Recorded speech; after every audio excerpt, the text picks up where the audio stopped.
Magandang araw po ulit sa inyo mga boss. Ayun mga boss. Dito ulit po tayo sa bahay. So, dito natin yung pupuntang project sa Tarlac City. Tapos dito sa Pangasinan. Ay, dito sa San Clemente, Tarlac. Okay, so modular kitchen cabinet mga boss.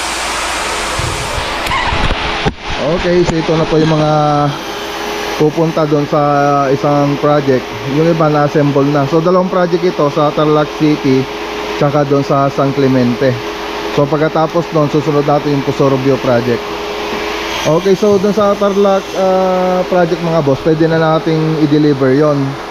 Kaya lang ang ano natin mga boss, walang tao doon sa bahay nila. Sabi nila baka Friday pa po pwedeng mag-deliver doon sa Tarlac City project. So Webes sana yung usapan namin. Tapos ito naman, ito yung pupuntang bakod doon sa ano, sa farm 2. Ayun no. Yan, nilagyan na namin ng kuwan para hindi pasukin ng tubig. Pang bakod. Ito po yung iba.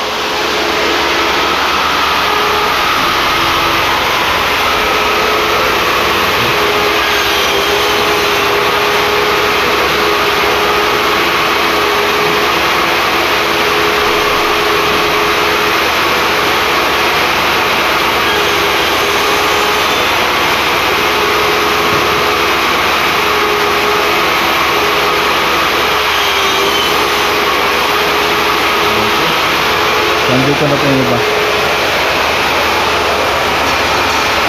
Listahan ng gagawin nila.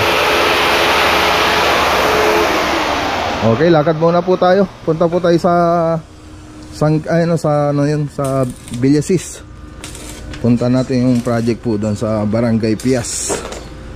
Tapos kung may time pa po tayo, order po tayo ng materials, yung mga pupunta doon sa ibang project natin. Tara.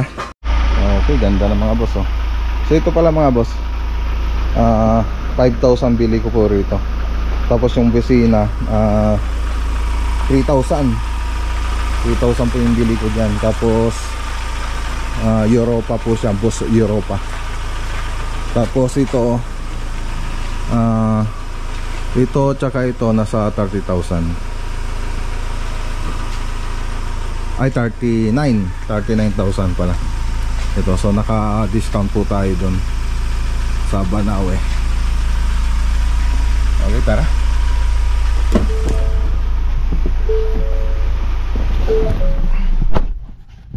Okay. So ayun mga boss oh, andito na po tayo sa Villasis project. Ayun, ilang araw din po tayo hindi nakapasyal sa mga project dahil sa sobrang busy. Ang dami ko kasing drawing na susunod na project. Nire-ready ko po yung mga susunod na project natin. Dito, tingnan po natin ito. Ayan no. So pinabaktas na po natin yung ano sa taas, yung kisame dati. Ayan, ganun pala yung framing nya.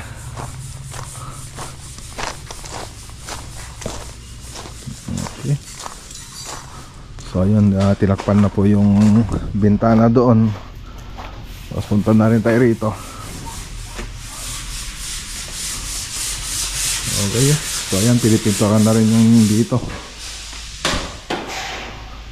Oops.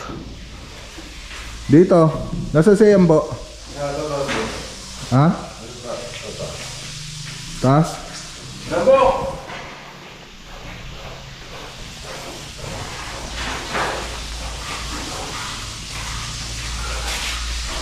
Yan, tinakpan na rin po yung nandun.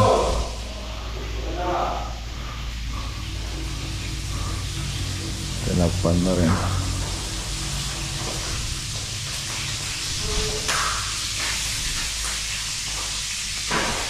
Pati dito natakpan na rin.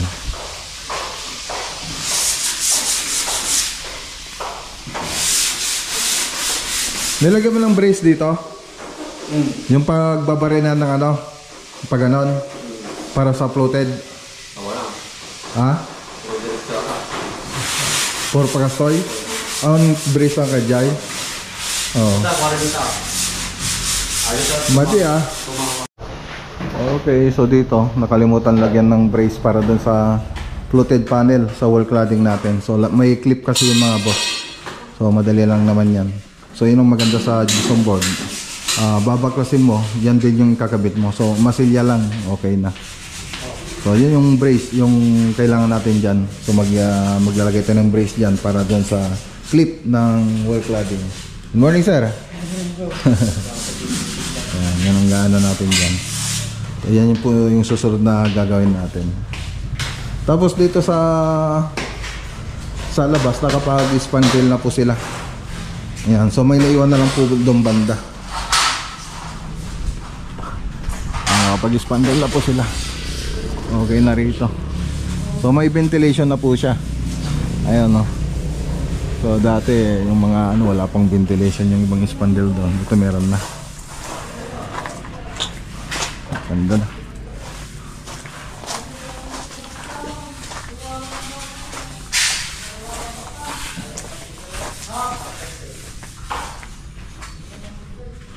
So iniwan lang namin ito kasi yung ng ilaw.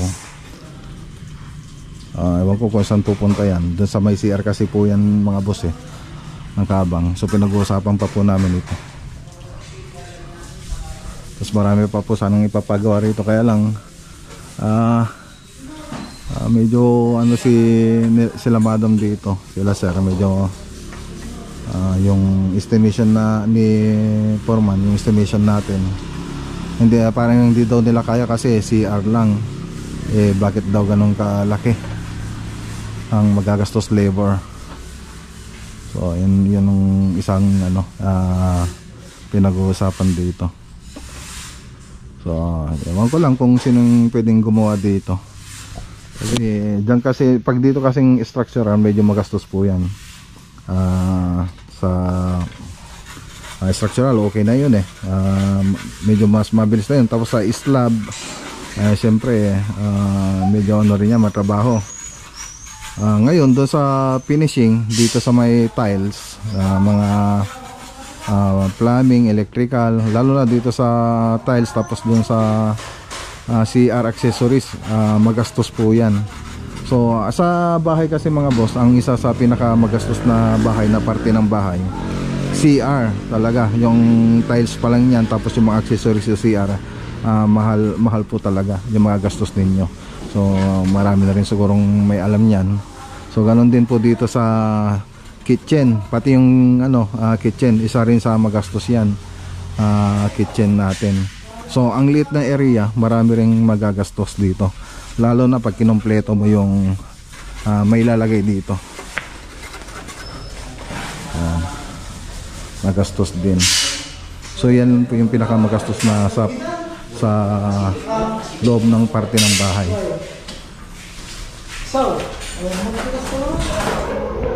Okay, nirepair na rin po yung mga dito, mga switches. Okay na. So punta tayo sa taas. Punta nga tayo sa taas.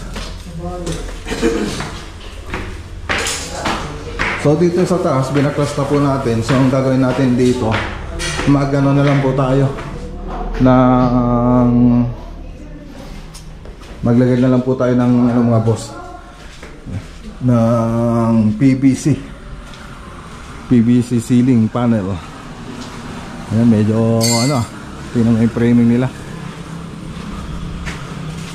Ang galawa nila dito. Ay, ibayin nyo na to. Alisin nyo itong framing nila. Alisin nyo yan. Ayun lang.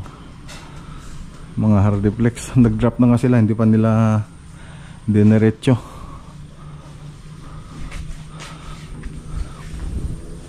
Sakit sa ulo yung mga nagtrabaho talaga. Walang kaplano-plano. Basta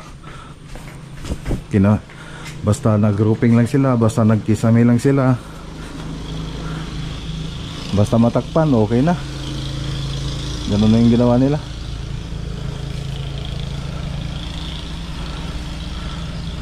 Ayun. Doon pala pinakapit doon sa may spandrel. Diyan pa pinakapit nung gumagawa.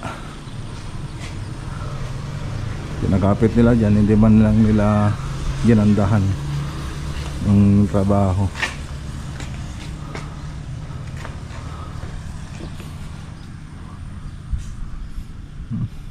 Hindi ko maintindihan kung paano nila ginawa to. Isa lang yung size ng ano nilagay nilang ano dyan. Isa lang.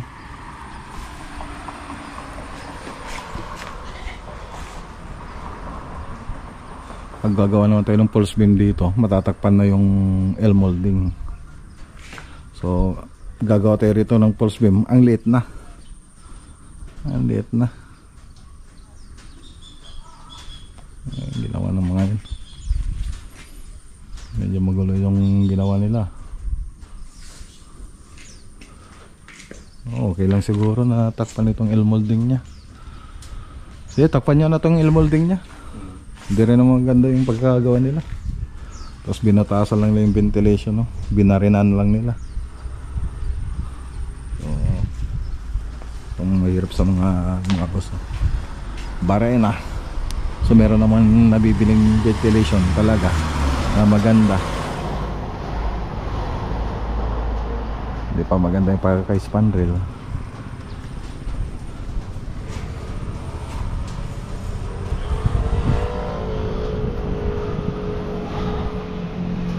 Okay. So ipantay mo na rito. Dito. Yung pulse beam natin, pantay mo na rito. Pantay mo na rito. Tapos ito na rin. Dapat. Tingnan mo yung ano, kung pare-pares lang ba sila. Dapat pare-pares lang na sila eh. Kung 20, 20 na lang. Ito wala. Oy, 20 mo lang. 20 na lahat. Oh, 20 lahat. Kung may magkanto, sige, bala na yun. 20. Tapos yung drop niya, ano ba yung pinakamagandang drop ng ceiling nito? So pag mag-pulse beam kayo hanggang doon sa taas na, para maitaas pa natin to. Para mag flat ceiling na kasi ito gagawin natin eh. Bali mo kukubaran na to. Bababa tayo na. O, diba sa batasan mo na lang. So ito yung ginamit nilang paring. Okay naman siya. Makapal din. Hindi lang na ano, nagamit ng tama. So iba kasi yung diskarte ng mga iba pag nagkikisame. Hindi porket nagkikisame pare-pares lang ng diskarte. So medyo para sa akin, kung ikukumpara mo dun sa diskarte nila, medyo magulo itong framing nila. Eh siguro sa kanila hindi siguro sila naguguluhan diyan. Ganyan talaga, iba't iba talaga yung diskarte. Sa amin simple lang, hindi na namin yung framing niya. Nakaplano lahat. Okay, so dito po tayo sa yung bubong ng kitchen mga boss. So ito po yung wall flashing ginawa nila. Kaya siguro hindi tumutulo, baka ganito po yung ginawa. Ayan hindi siya nakabaon. So gagrinderin po dapat yan, tapos ipapasok yung wall flashing natin dito. May nakabed na papasok dito sa wall. So dito sa nakikita namin, wala po siyang ganun. So ayan wala. So wala siyang nakabit na papasok. Wala. So ganun, baka ganun po yung ginawa doon sa taas. So lahat po yan, ganun po yung ginawa rito. So kung anong ginawa rito, baka ganun din po yung ginawa doon sa taas. Ewan ko lang kung sila rin yung gumawa dito sa kusina, tsaka dito sa may taas dito. So malamang baka ganyan din po yung kung sila rin yung gumawa nito, saka dito, malamang ganun din po yung ginawa nila dito sa wall flashing natin. Kaya tumutulo. So malaking bagay rin po kasi yung ganun mga boss. Okay, tara na mga boss. So alauna. Papunta pa po tayo ng Tarlac. Order po tayo ng materials para dito, tsaka dun sa kabilang project. Pero mas marami po yung bibilin natin na para dito.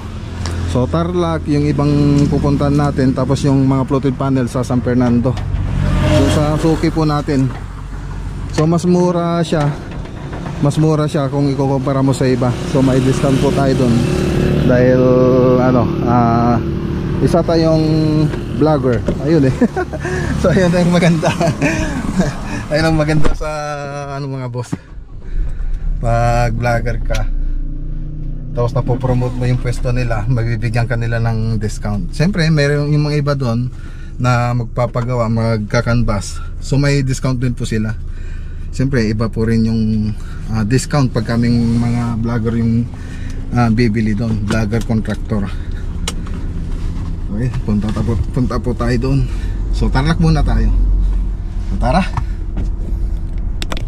Okay, dito po tayo sa Tableria Insular Tarlac. So bili po tayo mga pangkisame. Okay, tara.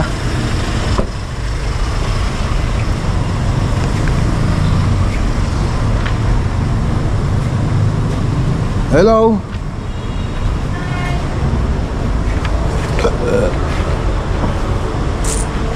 Pakilista.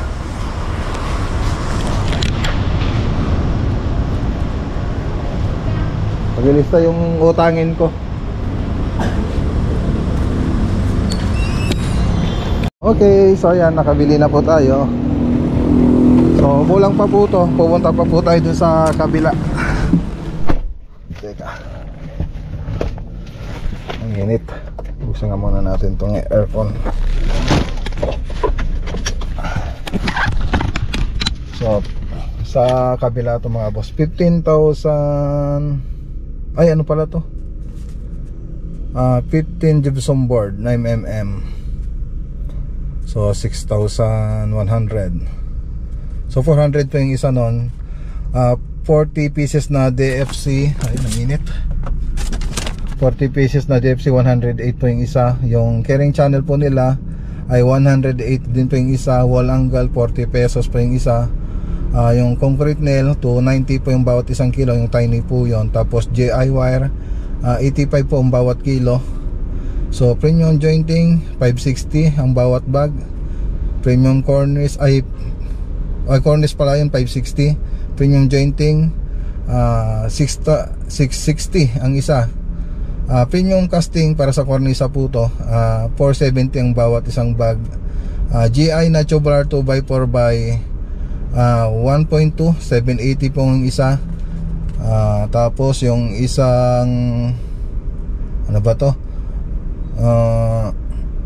tawag dito, angle bar 580. Tapos smart board na 12mm 1,100 po yung isa. So pumatak po ng 42,725 po yung binayaran po natin dito. So doon sa isang resibo naman, yung DFC 108. Tingnan ko, parehas din sila sa kabila. 108 po yung bawat isa. So carrying channel 108 din po yung bawat isa. Walang guard 40 pesos po yung isa. Concrete nail so nasa 290. Tapos yung GI wire na nasa 85 po yung bawat kilo. So 11,355. So yan po yung binayaran natin dito. Okay, punta naman tayo sa Maxiwood. Let's go. Okay, dito naman tayo sa Maxiwood.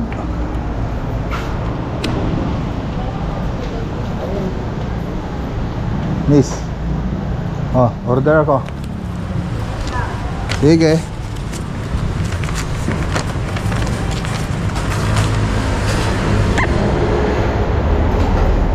Ayan no. Ano? Magkahiwalay po ba na? Oo, hiwalay. Hiwalay kung hiwalay. Magkaibang resibo kasi yan eh. Ito yung una no. So yan po yung mga small item na pinili natin. So blind rivet, lock screw, paring clip, drill bit, tsaka fiber tape.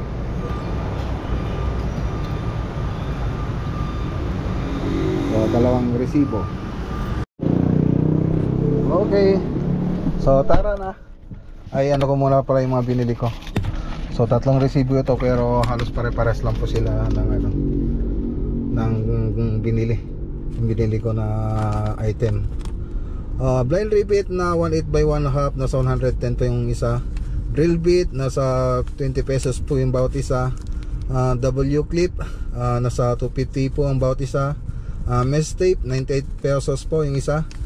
So ang binayaran po natin dito 1,434.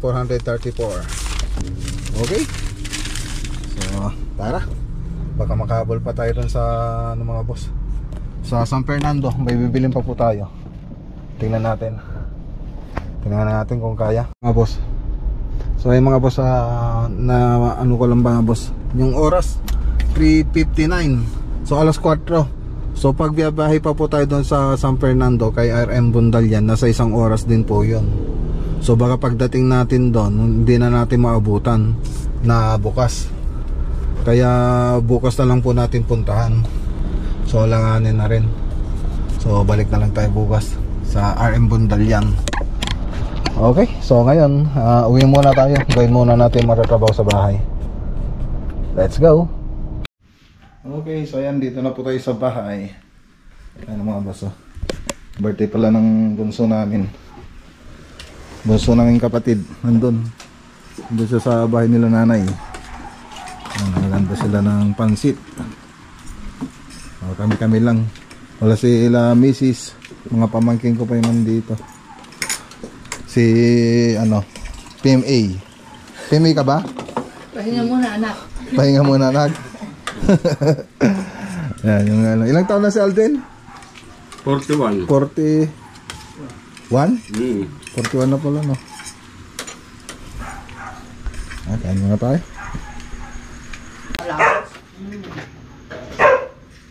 Ang muna ka nagay di San Miguel ka. Okay. Pati bulat ka, ti Dong. Doon sa San Miguel bulat. Kapay lang ka na. Ay, nangigit mo siya doon. Nantay ka rin.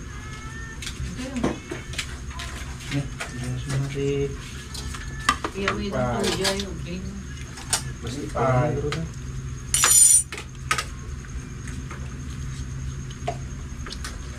Ay, galian mo dyan. Kumain ka ng pansit o. World record talaga ikaw.